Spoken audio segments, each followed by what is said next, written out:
कोहरे की चादर और दामिनी का दीपक हिमाचल की गोद में बसा एक छोटा सा गांव था, रूपनगर। दिसंबर का महीना था और रूपनगर पूरी तरह से सर्दी की सफेद सर्द चादर ओढ़े हुए था। सुबह इतनी देर से होती थी कि सूरज की पहली किरणें भी कोहरे की मोटी दीवार भेद नहीं पाती थी। इस गांव के आखिरी छोर पर देवदार के ऊंचे पेड़ों के पास एक पुरानी लकड़ी की झोपड़ी थी। इसमें एक बूढ़ी महिला रहती थी जिसका नाम था दामिनी। दामिनी के पति और जवान बेटे को 5 साल पहले एक भयंकर बर्फीले तूफान ने उनसे छीन लिया था।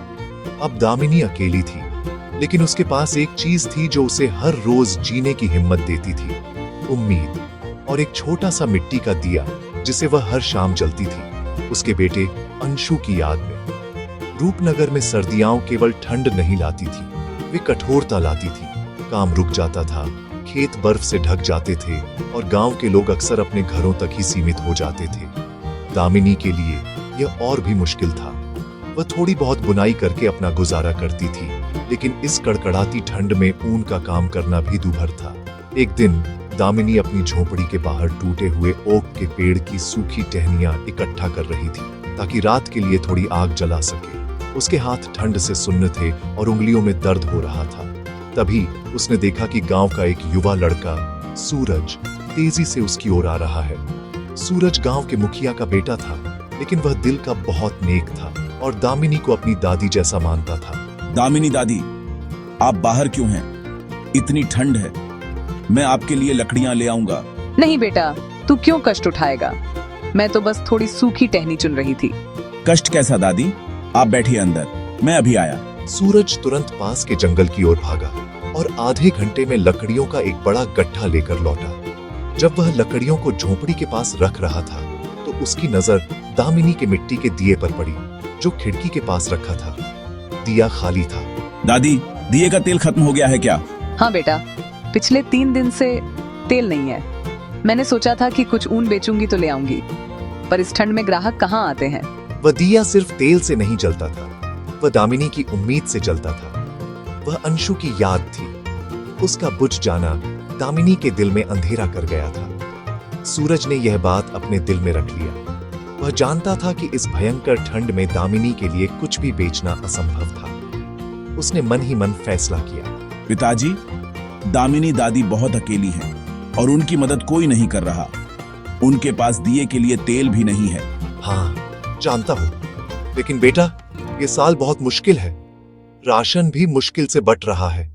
सूरज निराश नहीं हुआ। उसने अपनी जेब टटोली। उसके पास अपनी गुल्लक के कुछ बचे हुए पैसे थे जो उसने दिवाली के मेले में खर्च न करके बचाए थे। वह चुपके से गांव के किराने की दुकान पर गया और दिए के लिए एक बोतल सरसों का तेल खरीदा। लेकिन उसे पता था कि यह एक बार की मदद है। दामिनी को हर रोज सहारा चाहिए। सूरज ने दिमाग लगाया। उसने देखा कि ठंड से लोग बाहर नहीं निकल रहे, लेकिन शाम को गांव के चौक पर थोड़ी बहुत हलचल जरूर होती है जब लोग अलाव के पास इकट्ठा होते हैं। दादी, आप मुझे एक गर्म ऊनी टोपी बनाकर दीजिए। बेटा, मेरे पास अब ऊन नहीं है और तू टोपी क्यों लेगा? तेरे पास तो बहुत है। दादी, ऊन मैं लाऊंगा और मैं इसे आपके लिए नहीं खरीदूंगा। मैं इसे चौक पर बेचूंगा और जितने भी पैसे आएंगे वो सब आपके होंगे। बस आप टोपी बुन दीजिए। शुरुआत में दामिनी हिचकिचाई, लेकिन सूरज के आग्रह और उसके चेहरे की चमक ने उसे मना लिया। सूरज बाजार गया, पुराना ऊन खरीदा और दामिनी को दे आया। दामिनी ने ठिठुरते हाथों से बुनाई शुरू की। उसके हाथ दर्द कर रहे थे, लेकिन उसके चेहरे पर एक अजीब सी खुशी थी। उसे लगा जैसे उसका बेटा अंशु वापस आ गया है और उसे एक नया काम दे गया है। 4 दिन में दामिनी ने एक सुंदर मोटी लाल ऊन की टोपी तैयार की। जब सूरज टोपी लेने आया तो दामिनी ने दिए में तेल डालकर उसे जला दिया था। पीली लौ पूरा कमरे को रोशनी और उम्मीद से भर रही थी। रूपनगर की सबसे गर्म टोपी, दामिनी दादी के हाथों का जादू। इस टोपी को पहनकर आपको कभी ठंड नहीं लगेगी। गांव के लोग पहले तो हंसे, लेकिन जब उन्होंने टोपी देखी, उसकी बुनाई बहुत ही बारीक और ऊन बहुत ही मोटा था। यह बाजार की टोपियों से कहीं ज्यादा अच्छी थी। पहले एक आदमी ने खरीदी, फिर दूसरे ने।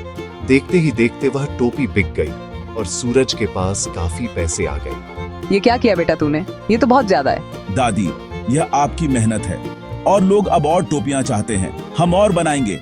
अब आपको तेल, लकड़ी और खाने की चिंता नहीं करनी पड़ेगी। सूरज ने गांव के कुछ और युवाओं को भी इस काम में शामिल किया। वह ऊन लाते, दामिनी बुनाई करती और सूरज व उसके दोस्त टोपियों को दामिनी की ऊनी टोपी नाम से बेचते। इस तरह दामिनी के लिए सर्दी का वह कठिन समय एक उम्मीद का मौसम बन गया। पूरे रूपनगर में दामिनी की टोपी मशहूर हो गई। लोगों ने न सिर्फ टोपी खरीदी, बल्कि उन्होंने दामिनी की मदद भी शुरू कर दी। कोई लकड़ी दे गया तो कोई आटा। दामिनी की छोटी सी झोंपड़ी अब केवल अंशु की यादों का घर नहीं था, बल्कि गांव वालों के प्यार और सहयोग का केंद्र बन गई थी। सूरज ने सिर्फ एक बूढ़ी औरत की मदद नहीं की, उसने पूरे गांव को यह सिखाया कि सच्ची गर्मी कपड़ों में नहीं, बल्कि एक दूसरे के लिए किए गए नेक काम में होती है। दामिनी के दिए की लौ अब हमेशा जलती रहती थी और उसकी रोशनी में रूपनगर के लोगों ने सीखा कि ठंड कितनी भी हो, दयालुता की ऊष्मा से बड़ा कोई सहारा नहीं होती।